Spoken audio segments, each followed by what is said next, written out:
তোমাকে আমি একটা দোয়া শিখিয়ে দেই আয়েশা, এই দোয়াটা তুমি বাড়ি বসে বসে এই দোয়াটা করবে আয়েশা। এই দোয়ার বিনিময়ে আল্লাহ পাক তোমার কবরের হিসাব নিকাশকে আল্লাহ পাক সহজ সরল করে দিবেন। আম্মা জান আয়েশা সিদ্দিকা রাদিয়াল্লাহু তাআলা আনহা বললেন, ইয়া রাসূলুল্লাহ, ইয়া হাবিবাল্লাহ, হুজুর সে দোয়াটা কি হুজুর আপনি একবার বলুন। আল্লাহর নবী বললেন, আল্লাহুম্মা হাসিবাইনি হিসাবান ইয়াসিরা, আল্লাহুম্মা হাসিবাইনি হিসাবান ইয়াসিরা। আমার পরওয়ারদিগার দুনিয়া আল্লাহ, আমার পরওয়ারদিগার দুনিয়া আল্লাহ, আমার কবরের হিসাব নিকাশ আল্লাহ আমার জন্য আল্লাহ আপনি সহজ সরল করে দেবে। বলুন সুবহানাল্লাহ। আম্মা জান আয়েশা সিদ্দিকা কি দোয়া শিখিয়ে দিলেন, সেই দোয়া আপনাদেরকে শিখতে মন চায় না?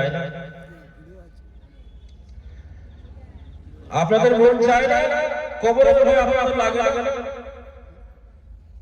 হযরত রাবিয়া আব্বাসীর কথা মনে পড়ে যায়। হযরত রাবিয়া আব্বাসী আল্লাহর বান্দী, আল্লাহর বান্দা সারাদিন পরে জিকির করে হযরত রাবিয়া আব্বাসী রাদিয়াল্লাহু তাআলা আনহা, হযরত রাবিয়া আব্বাসী কি করলেন, সারাদিন পরের বাড়ি খাটাখাটি করার পরে নিজের পরিবের ঘরে একটা ঘর নিয়ে সেই ঘরে সারা ধরে আল্লাহর ইবাদত করতেন, আল্লাহর ইবাদত করতেন।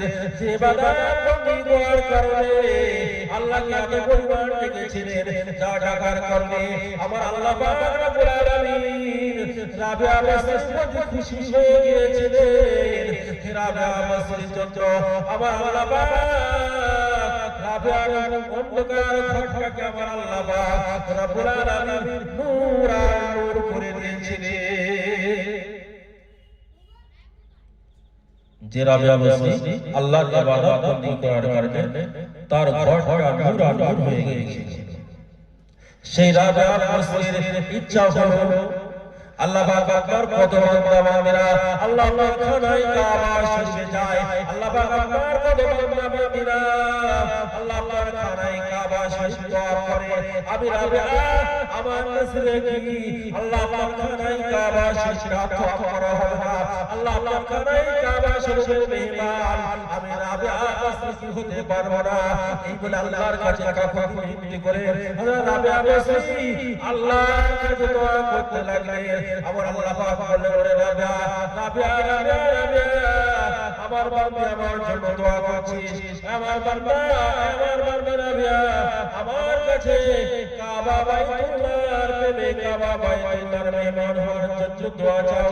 আমি আল্লাহ পাক গফুর গফফার, আমি আল্লাহ রহিম রহমান, আমি আল্লাহ পাক রব্বুল আলামিন ও গো রাবিয়া তোমার দোয়াকে কবুল করে নিলাম। রাবিয়া দোয়া আল্লাহ কবুল করলেন। রাবিয়া ওসিয়ত করলেন, একটা গাদা নিলেন, একটা গাদার পিঠে করে রাবিয়া হজ করতে যাচ্ছেন। আরো কিছু রাবিয়া সঙ্গে সাথে ছিল, হজ কাফেলা ছিল, তাদের সঙ্গে যাচ্ছেন। যেতে যেতে গাদার পিঠে করে রাবিয়া রাহমাতুল্লাহ আলাইহি যখন আল্লাহর খানায় কাবা শরীফে যাচ্ছেন, যেতে যেতে রাস্তার মাঝখানে রাবিয়া রাহমাতুল্লাহ আলাইহি গাদাটা মারা যায়। রাবিয়া গাদাটা মারা যায়।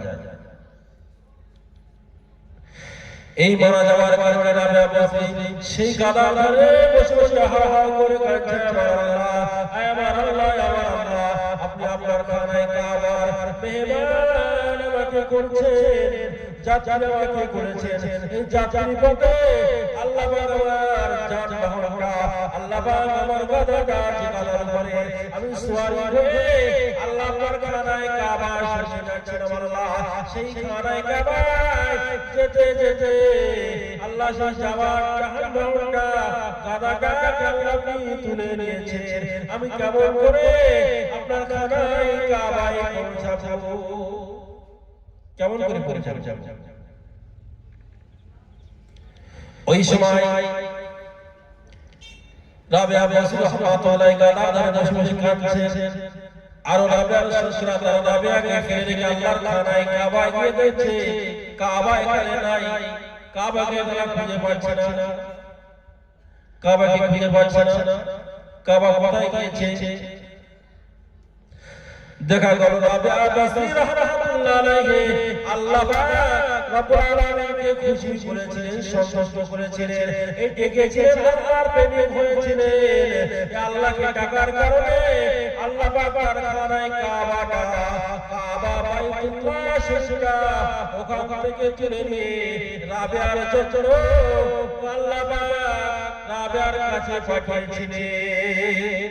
বলুন সুবহানাল্লাহ। এই হলেন আমার যে আল্লাহর হয়ে যায় আমার আল্লাহ পাক তার হয়ে যায়। এক তারিখে রাবিয়া বসরি রাহমাতুল্লাহ আলাইহি ঘরের ভিতরে শুয়ে আছেন, ঘুমিয়ে আছেন, এমন সময় রাবিয়া বসরি রাহমাতুল্লাহ আলাইহি ঘরে থেকে একটা চোর ঢুকেছে, একটা চোর চুরি করতে ঢুকেছে। চোর এখন সব কিছু মাল সামানপত্র যেগুলো লোহার সেগুলো নিয়ে এটা পুটলি করেছে, পুটলি করে নিয়ে চোর এবার দরজা দিয়ে পার হবে। আল্লাহর কি কারিশমা দেখে, চোর আর সে দরজা খুলে পাচ্ছে না, যে দরজার সামনে দিয়ে বার হওয়ার জন্য তার কাঠিটা মাথায় তুলেছে, সেই দরজা আটকে গিয়েছে, সেখানে দেওয়াল হয়ে গিয়েছে। আবার কাঠিটা রাখে, আবার দরজা দেখতে পায়, আবার কাঠিটা তোলে, আবার দরজা আটকে যায়। এভাবে চোর চুরি করতে পারে না। আমার আল্লাহ পাক রব্বুল আলামিন ওই সময় বলতে থাকেন লা তা'খুযুহু সিনাতুন ওয়ালা নাওম। আমার বান্দা রাবিয়া ঘুমাতে পারে, কিন্তু রাবিয়ার মালিক কোনদিন ঘুমাতে পারে না। জোরে বলুন সুবহানাল্লাহ, আর জোরে বলুন সুবহানাল্লাহ। রাবিয়া ঘুমাতে পারে, কিন্তু রাবিয়ার মালিক ঘুমায় না। সেই জন্য বলছে আপনার নিয়ত করে আসে, অমুক বক্তার আসল এই নিয়ত করে আসে, ইন্নামাল আমালু বিন্নিয়াত, কিন্তু নেকি থেকে বঞ্চিত হয়ে যাবে। আপনার ইচ্ছা থাকবে হাদিস এবং কোরআন শুনতে, আল্লাহ এবং রাসূলের আদর্শ নিয়ে আমি বাড়ি যাব। যদি আদর্শটা আমরা নিয়ে যেতে পারি, রাসূলের আদর্শ যদি আমাদের কাছে থাকে, তাহলে আমরা আল্লাহ রাব্বুল আলামিনের দরবারে আমরা ফরিয়াদ করতে পারবো। রব্বুল আলামিন আল্লাহ পাক অমুক দিন 83 গ্রামে 26 পৌষ ইসরায়েল সওয়াবে আল্লাহ কষ্ট করে বসেছিলাম, আল্লাহ দুনিয়ায় কোনো কাজ করতে পারি না, আপনি পাঠিয়েছিলেন দুনিয়ার জমিনে কোনো কিছু আপনার ইবাদত বন্ধ করতে পারি না আল্লাহ, শুধুমাত্র একটা দিন ওখানে বসে বসে আল্লাহ তোমার রাসূলের মুখের বাণী শ্রবণ করেছি। আল্লাহ তোমার পাক কালামুল্লাহ শরীফ ওখানে বসে বসে শুনেছি আল্লাহ পাক, এর বিনিময় এর ওসিলা করে আল্লাহ পাক আপনার দয়া জান্নাত আল্লাহ নসিব করেন। আল্লাহ পাক গফুর গফফার ওসিলায় সেদিন আপনাকে maaf করে দিতে পারে। কোরআনের মহব্বত করুন, হাদিসের মহব্বত করুন। এক তারিখে আমার রাসূল পাক সাল্লাল্লাহু আলাইহি ওয়াসাল্লাম আছেন, আমার রাসূল পাক সাল্লাল্লাহু আলাইহি ওয়াসাল্লাম বসে আছেন, একজন ইহুদি আমার রাসূলুল্লাহ দরবারে আসেন। একজন ইহুদি এসে আমার রাসূল পাক সাল্লাল্লাহু আলাইহি ওয়াসাল্লামকে বলছে, মুহাম্মদ, ও মুহাম্মদ, ও মুহাম্মদ বলে ডাকছে, রাসূলের নাম ধরে ডাকছে, ও মুহাম্মদ, তোমার কাছে নাকি শুনেছি আল্লাহর পাক কালামুল্লাহ শরীফ অবতীর্ণ হয়েছে, আমি আল্লাহ পাকের কালামুল্লাহ শরীফটা দেখতে চাই। আল্লাহ পাকের পাক কালামুল্লাহ শরীফ দেখতে চাই, আমাকে দেখাবে? যদি আল্লাহ পাকের পাক কালামুল্লাহ শরীফটা আমাকে দেখাতে পারো, তাহলে আমি ঈমানের কালেমা পড়ে আমি মুসলমান হয়ে যাব। কে বলছে? ইহুদি বলছে। আমার রাসূল পাক সাল্লাল্লাহু আলাইহি ওয়াসাল্লাম হযরত সিদ্দিক আকবর আবু বকরকে ডাকলেন, আমার আবু বকর, আমার এসো আবু বকর এসো লব্বাইক ইয়া রাসূলুল্লাহ ইয়া হাবিবাল্লাহ আবু বকর আসলেন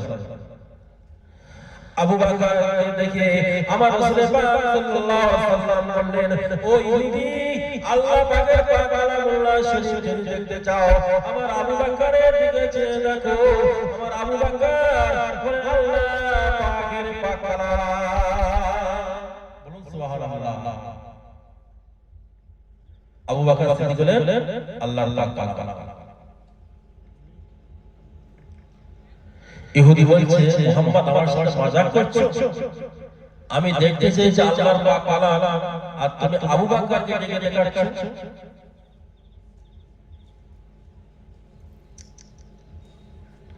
ওই সময় ইহুদি বলছে আল্লাহর পাক কালাম দেখবে তুমি আল্লাহ নবী দয়ার নবী উমরে ফারুককে ডাকলেন আমিরুল মুমিনিন খলিফাতুল মুসলিমিন ওমর ফারুককে ডাকলেন ও বাবা আমার দিকে এসো ওমর আসলেন লব্বাইক ইয়া রাসূলুল্লাহ লব্বাইক ইয়া হাবিবাল্লাহ বলে আমার দয়ার নবী নূর নবীর সম্মুখে এসে হাজির হয়ে গেলেন আল্লাহ নবী দয়ার নবী নূর নবী বললেন বাবা ইহুদি আল্লাহ পাকের পাক কালামটা যদি দেখতে চাও আমার ওমরের দিকে চেয়ে দেখো আমার ওমর হচ্ছে আল্লাহ পাকের পাক কালাম জোরে বলো সুবহানাল্লাহ আমার ওমরের দিকে চেয়ে দেখো ওমর হচ্ছে আল্লাহ পাকের পাক কালাম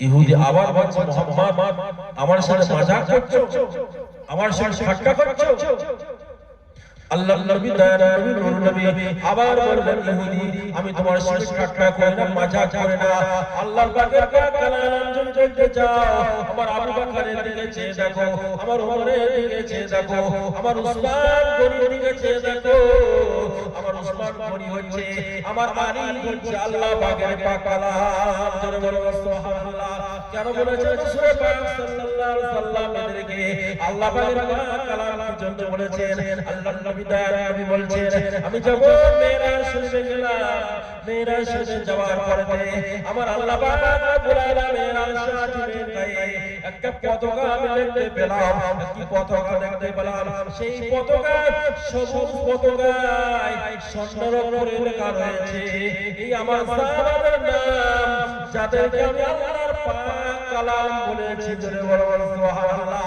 কারণ আমার নবী দয়ার নবী নূর নবী বলছেন এদের নামটা আমি দেখতে পেয়েছি যখন আমি রাসূলুল্লাহ আমার উপরে আল্লাহ পাকের পাক কালামুল্লাহ শরীফটা অবতীর্ণ হতো আল্লাহ পাকের পাক কালামুল্লাহ শরীফটা যখন নাযিল হতো ওই সময় কিনা আমার সাহাবাদের সম্মুখে এই পাক কালামুল্লাহ শরীফটা পেশ করতাম সাহাবায়ে কেরামরা তাদের অন্তরে এমন ভাবে গেঁথে নিতেন মনে হতো যেন তারা খোদাই করে কাগজে বা পাথরের উপরে রেখে দিয়েছে বলুন সুবহানাল্লাহ এই হলেন আমার সাহাবারা আল্লাহর পাক রাসূলুল্লাহ বলেছেন সেই পাক কালামুল্লাহ শরীফ আপনারা অন্তরে নিয়ে রাখবেন সেই পাক কালামুল্লাহ শরীফের মহব্বত ভালোবাসা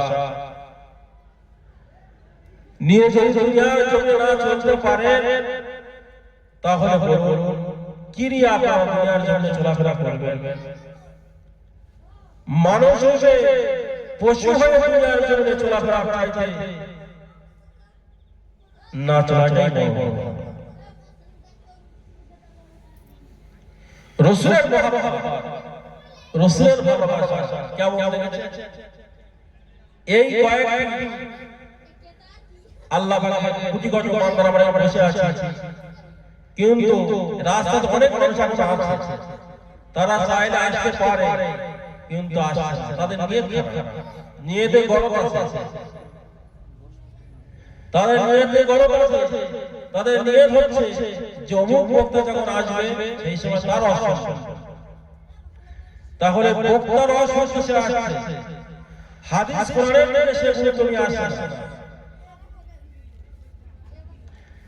আল্লাহ এবং রাসূল থেকে শয়তান অত বড় কথা আলোচনা শয়তান অত বড় কথা নয় ইন্না শাইতানা ইয়াজরি মিনাল ইনসানি মাজরাত দাম, শয়তান মানুষের রক্তের সঙ্গে চলাফেরা করে, শিরার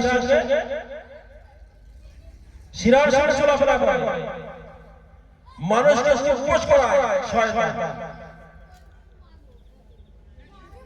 শয়তান মানুষকে উপোস করায়। যদি বলে কেমন করে উপোস করায়, এই মিলাদে বসে আছি কয়েক মানুষ, এই আমরা 3-4 জন মানুষ বসে আছি, এই 5-7 জন মানুষ বেড়া আছে, এখানে বসে কিরকম লাগছে, শয়তান আপনার অন্তরে এসে ধোঁকা দিচ্ছে, আপনি বুঝতে পারছেন, সেই জ্ঞান বিবেক বুদ্ধি তো আপনার নাই। শয়তানকে ধরবেন, সেই জ্ঞান বিবেক বুদ্ধি তো আপনি বসে আপনি তো বক্তারাও সমস্যা এসেছেন। কিন্তু রাসূল পাক সাল্লাল্লাহু আলাইহি ওয়াসাল্লাম বলেছেন, শয়তান এমন ভাবে মানুষের ভিতরে প্রবেশ করবে, মানুষ কল্পনা করতে পারবে না। যেমন শয়তান প্রথম মানুষের আকর্ষণ করার জন্য ভালো কাজগুলো দেখাবে, ভালো কাজ, যে কাজগুলো মুনাফিকরা করত, যে কাজগুলো মুনাফিকরা করত, সেই কাজগুলো মুনাফিকরা শিখেছে, শয়তান তো শিক্ষা দিয়েছে মুনাফিকদের, তাই সেই মুনাফিকরা সেই কাজগুলো করত। আর সেই অসহযোগিতা আমাদের ভিতরে শয়তান প্রয়োগ করছে, আমরা ভাবতে পারছি না। একসময় আল্লাহ রাসূলের সম্মুখে, আল্লাহ রাসূল মদিনা রাস্তা দিয়ে যাচ্ছেন, এমন সময় একটা গম্ভীর আওয়াজ শুনতে পেলেন। সাহাবারা রাসূলের সঙ্গে আছেন, আল্লাহ রাসূল বলছে, সাহাবারা বলছে, ইয়া রাসূলুল্লাহ, এই আওয়াজটা কিসের আওয়াজ? সাহাবারা জিজ্ঞাসা করলেন নবীকে, এই আওয়াজটা কিসের আওয়াজ? আল্লাহ নবী ওই সময় বললেন, আমার সাহাবায়ে কেরামরা, এটা ইবলিস শয়তান ওই রাস্তা দিয়ে হেঁটে হেঁটে চলে যায়, তার পায়ের আওয়াজ। সাহাবা হুজুরা আল্লাহ রাসূলের কাছে আবদার করলেন, ইয়া রাসূলুল্লাহ, ইয়া হাবিবাল্লাহ হুজুর, শয়তান তো জীবনে এরকম চোখে দেখি নাই, একটু শয়তানকে দেখব, শয়তানকে দেখব। আল্লাহর নবী দয়া করে বললেন, শয়তানকে তোমরা দেখবে? তাহলে দেখো, এই শয়তান ইধার আও, এদিকে এসো। ইবলিস শয়তান থমকে দাঁড়িয়ে গেল, আসলে সাহাবাদের সম্মুখে ইবলিস শয়তান এসে দাঁড়িয়ে আল্লাহর নবীকে সালাম দিচ্ছে, আসসালামু আলাইকা ইয়া রাসূলুল্লাহ, আসসালামু আলাইকা ইয়া হাবিবাল্লাহ। ইবলিস শয়তান সালাম দিচ্ছে, আমরা মুসলমানকে দিকে সালাম দেই, তাহলে ইবলিস শয়তান কত বড় মুরিদ, ইবলিস শয়তান কত বড় মুরিদ, সে রাসূলুল্লাহকে সালাম দিচ্ছে, আর আমরা মুসলমান হয়ে ওকে সালাম দেই না। ইবলিস শয়তান নবীকে সালাম দিচ্ছে, আল্লাহর নবী চুপ হয়ে রইলেন। আবার রাসূলুল্লাহ না শোনার ভান করে চুপ হয়ে রইলেন। আবার ইবলিস শয়তান আবার সালাম দিচ্ছে রাসূলুল্লাহকে, আসসালামু আলাইকা ইয়া রাসূলুল্লাহ। আল্লাহর নবী আবার চুপ হয়ে রইলেন, না শোনার ভান করে রইলেন। কারণ রাসূলুল্লাহ সালামের উত্তর দেয়, তাহলে ইবলিস শয়তানের প্রতি তো শান্তি বর্ষণ হবে, আল্লাহ রহমত বর্ষণ হবে, সালাম মানে শান্তি। আল্লাহর নবী চুপ হয়ে রইলেন। আল্লাহর নবীকে আবার শয়তান সালাম দিচ্ছেন, আসসালামু আলাইকা ইয়া রাসূলুল্লাহ। আল্লাহর নবীকে দেখে সালাম দিয়েছেন। আল্লাহ রাসূল বলেন, তিনবার সালাম দিলে এবার যদি উত্তর না দেই তাহলে আমাকে কি বলবো? আল্লাহ রাসূল উত্তর কি দিলেন? ইবলিস, তুই যা বলেছিস তাই হোক, তুই যা বলেছিস তাই হোক। তাই সেই শয়তান ইবলিসকে রাসূলুল্লাহ দেখার পরে রাসূলুল্লাহ জিজ্ঞাসা করলেন, ইবলিস শয়তান, একটা কথা বলবো, তোর কয়টি জিনিসে, তোর কয়টি কারণে আমার উম্মত ধ্বংস হবে বলবো দেখি। ইবলিস শয়তান বলছে, ইয়া রাসূলুল্লাহ, ইয়া হাবিবাল্লাহ হুজুর, আমার কারণ আপনার সঙ্গে বলে তো আপনি ফায়েজ করে দেবেন, আপনি তো আপনার উম্মতের বলে দেবেন। আল্লাহ রাসূল বলছেন তা তো আমার উম্মতকে অবশ্যই জানিয়ে দেব। তা আমি বলেছি তুই বলবি না? ইবলিস শয়তান বলছে ইয়া রাসূলুল্লাহ ইয়া হাবিবাল্লাহ আপনার থেকে আমি গোপন করে রাখতে পারবো না। ইবলিস শয়তান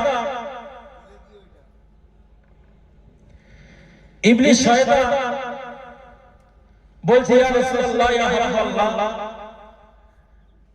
আমার একটা কারণ হচ্ছে আপনার উম্মতিরা তারা পাপ করবে, তারা ভুলে যাবে, তারা পাপ করবে, তারা ভুলে যাবে।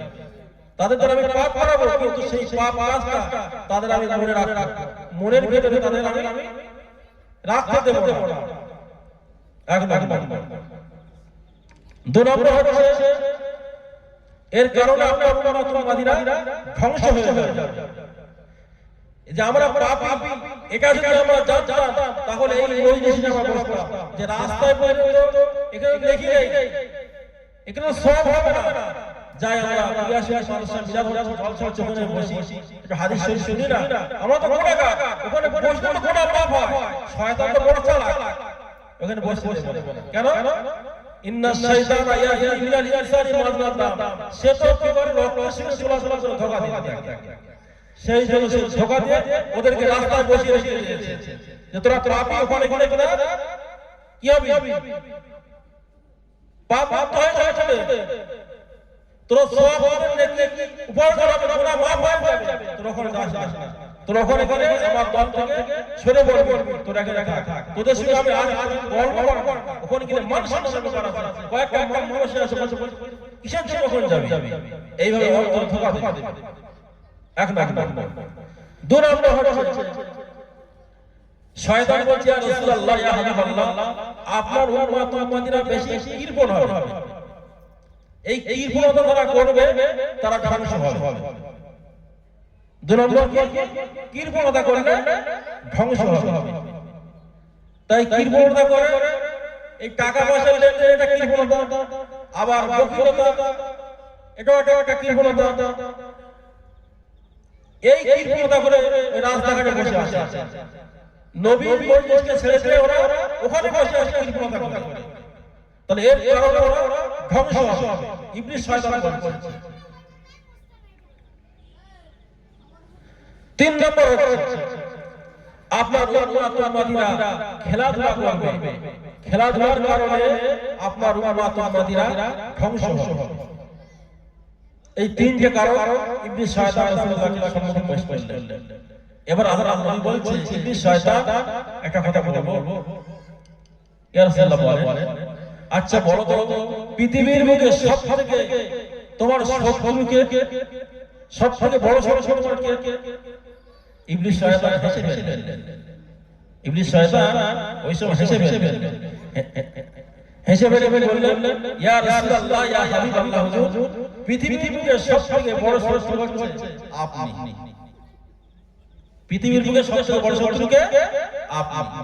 আল্লাহ রাসূলকে বললেন আপনি। ওই সময় রাসূলুল্লাহ কে আমন্ত্রণ দেন। আমন্ত্রণের পরে রাসূল পাক সাল্লাল্লাহু আলাইহি ওয়াসাল্লাম ইবলিস শয়তানের শরীরের দিকে খেয়াল করছেন। এমন সময় একজন সাহাবা আল্লাহ রাসূলকে জিজ্ঞাসা করছেন ইয়া রাসূলুল্লাহ ইবলিস শয়তানকে দেখছে তার মাথায় যেটা টুপি তো দেখতে পাচ্ছি, হুজুর ইবলিস শয়তানকে নামাজ পড়ে?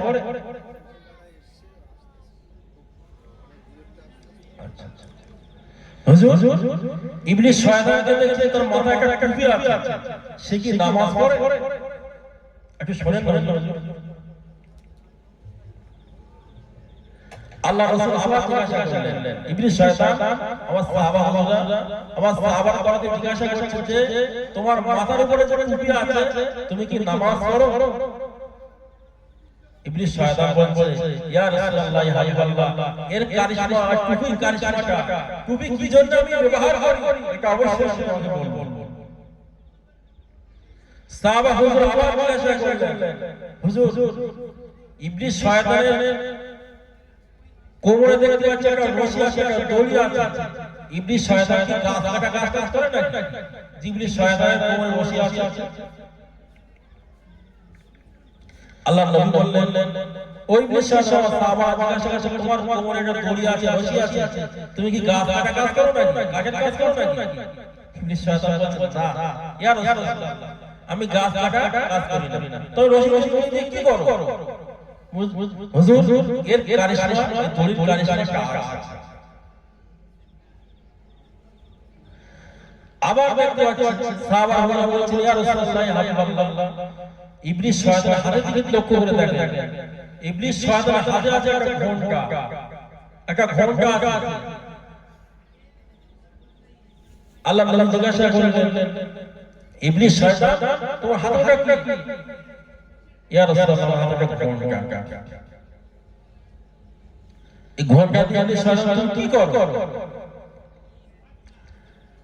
ইবলিস শয়তান বলতে লাগলেন ইয়া রাসূলুল্লাহ ইয়া হাবিবাল্লাহ, আমার হাতে এই ঘন্টা দ্বারা আমি মানুষকে ঝগড়া বিভেদ বাড়িয়ে দেই, একে অপরের ভিতরে আমি ঝগড়া বিভেদ বাড়িয়ে দেই, 200 ঝগড়া বাড়িয়ে দেই, মা বেটায় ঝগড়া বাড়িয়ে দেই, ভাই ঝগড়া বাড়িয়ে দেই, সন্তানকে ঝগড়া বাড়িয়ে দেই, এমনকি পাড়া প্রতিবেশীদের ঝগড়া বাড়িয়ে দেই, সতীনে ঝগড়া বাড়িয়ে দেই, ননদ শাশুড়ে ঝগড়া বাড়িয়ে দেই, জামাই শাশুড়ে ঝগড়া বাড়িয়ে দেই, এমন করে একে অপরের মধ্যে বিভেদ আমি সৃষ্টি করে দেই। এই ঘন্টার মাধ্যমে যত ঘন্টা বাজার থাকে তাদের ঝগড়াটা তত বেশি তারা করতে থাকে। ইয়া রাসূলুল্লাহ ইয়া হাবিবাল্লাহ, আল্লাহ নবী বলতে লাগলেন ওই শয়তান তাহলে বলো তোমার কোমরে যে দড়িটা আছে ওই দড়িটা তুমি কি করো?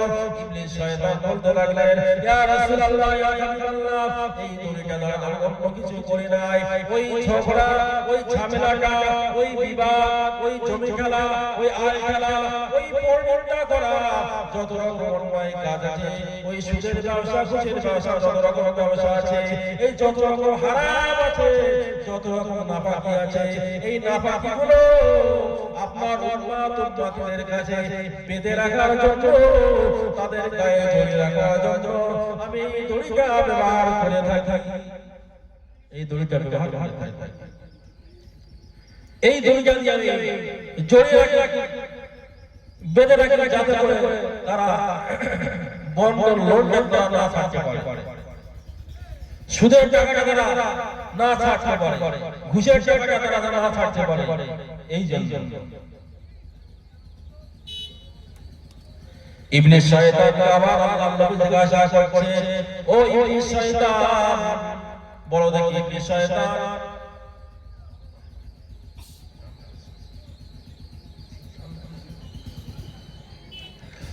দরুদ আল্লাহুম্মা সাল্লি আলা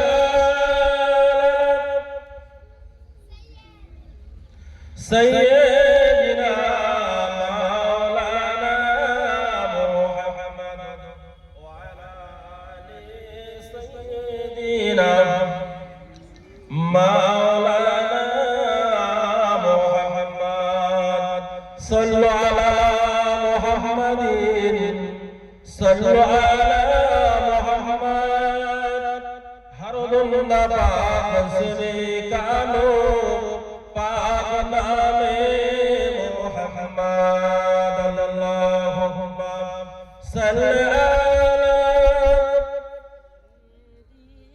মাওলানা মুহাম্মদ ওয়া আলা আলি সাইয়্যিদিনা মাওলানা মুহাম্মদ। রাসূলুল্লাহর উপর দরুদ পড়ছেন,